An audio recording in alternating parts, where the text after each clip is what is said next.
বাইরে এখন প্রচন্ড গরম, আর এই গরমের মধ্যে এই রকম কাঁচা আম শরীর প্রাণ মন সবকিছু ঠান্ডা করার জন্য কিন্তু ভীষণই একটা উপকারী। আর তার সাথে সাথে এই গরমে কাঁচা আমের যে ভিটামিন সি থাকে সেটা কিন্তু শরীরের জন্য প্রচন্ড উপকারী। তো আমরা গরমকালে বিভিন্ন রকম কাঁচা আম দিয়ে জিনিস খেয়েই থাকি, তবে আজকে আমি তোমাদের সাথে শেয়ার করতে চলেছি কাঁচা আম দিয়ে টক ডাল। এই গরমের সময় দুপুরবেলা হয়তো আমাদের এই গরমের মধ্যে কোনো কিছুই খেতে ইচ্ছে করে না, কিন্তু এই রকম যদি টক ডাল দুপুরবেলা খাবারের সাথে থাকে আর তবে কিন্তু বন্ধুরা আর কিছুই লাগে না। তো চলো দেখে নেওয়া যাক কিভাবে আজকে আমি টক ডালটা রান্না করছি। Hello friends, welcome back to my channel bloomingness. সবাই আশা করি খুব খুব ভালো আছো, আমিও ভালো আছি। তবে হ্যাঁ, গরমে একটু কষ্ট পাচ্ছি বলতে পারো। যেহেতু এখনকার আম প্রচন্ড টক পরিমাণে টক হয়, তার জন্য টক ডাল রান্না করার জন্য এরকম একটা আমই কিন্তু যথেষ্ট। আর দেখতে পাচ্ছ বন্ধুরা, আমের খোসাটা কিন্তু আমি খুব ভালো করে ছাড়িয়ে নিলাম। তার একটা অন্যতম কারণ রয়েছে, এর খোসা যদি ভালো করে না সাজানো হয়, না ছাড়ানো হয়, তাহলে কিন্তু ডালটা কালো হয়ে যেতে পারে, টেস্টে খুব একটা হেরফের হয় না। হ্যাঁ, হয়তো একটু কষ্টে ভাব লাগতে পারে, তো তার জন্য অবশ্যই চেষ্টা করবে খুব সুন্দর করে ছাড়িয়ে নেওয়া। তারপরে খোসাটা ছাড়িয়ে আমি কিন্তু আমের যে ভেতরের বীজটা থাকে ওটাও ছাড়িয়ে নিয়েছি, আর তারপরে আমগুলোকে একটু জলের মধ্যে ভিজিয়ে রেখে দিলাম। এতেও কিন্তু আমের কষ ভাবটা দূর হয়ে যায়। আর এরপরে দেখো, এখানে আমি হাফ কাপ মতন ডাল নিয়েছি। ডালের পরিমাণ খুব বেশি নিলে কিন্তু টক ডাল ভালো হয় না, বেশি ঘন ঘন এই গরমে খেতেও ভালো লাগে না, তাই ডালটা অবশ্যই বুঝে নিতে হবে। আর সেটাকে জলে খানিকক্ষণ আমি ভিজিয়েও রেখেছিলাম। এরপরে এই ডালটাকে একটা প্রেসার কুকারে দিয়ে দিলাম, আর তার সাথে দিয়ে দিলাম হচ্ছে আম, আর একটু হলুদ, একটু নুন, সবকিছু দিয়ে আমি প্রেসার কুকারে 2টো সিটি দিয়ে নেব। আর তোমরা চাইলে এই কাজটা কিন্তু কড়াইতেও ফুটিয়ে নিতে পারো, তবে হ্যাঁ, প্রেসার কুকারে একটু তাড়াতাড়ি হয়ে যায়। এই ক্ষেত্রে হয়তো আমগুলো একটু গলে গলে যাবে, কিন্তু আমের থেকে টক ভাবটা বেরিয়ে যায়, তখন কিন্তু ভালোই লাগে খেতে।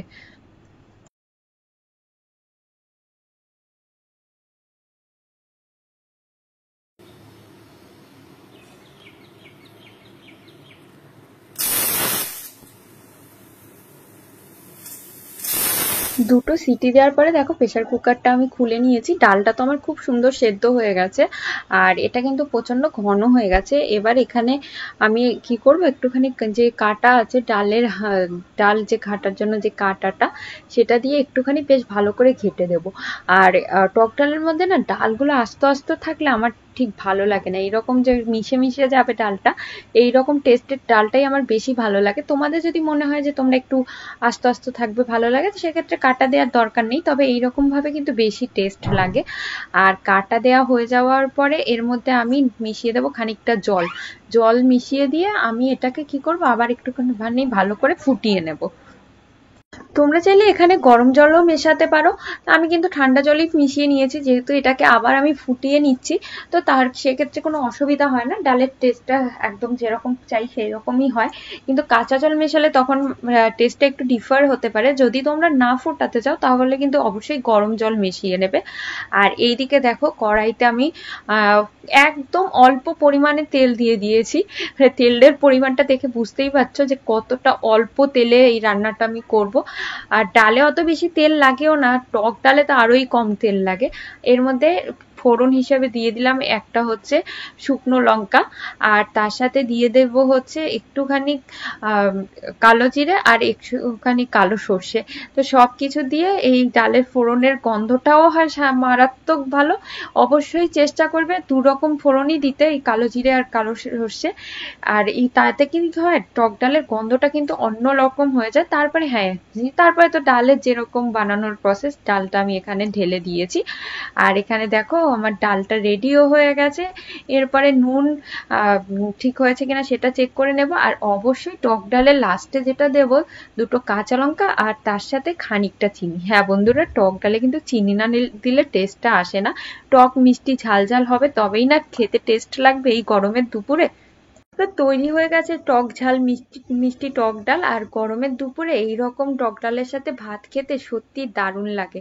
তোমরা কি বলো বন্ধুরা? আমার আজকের ভিডিওটা যদি ভালো লেগে থাকে তবে অবশ্যই লাইক, শেয়ার আর কমেন্ট করতে ভুলো না। যদি আমার চ্যানেলে নতুন হয়ে থাকো অবশ্যই চ্যানেলটিকে সাবস্ক্রাইব করে অল বাটন ক্লিক করে দিও, যাতে ভিডিও দেওয়ার সাথে সাথে নোটিফিকেশন তোমরা পেয়ে যাও।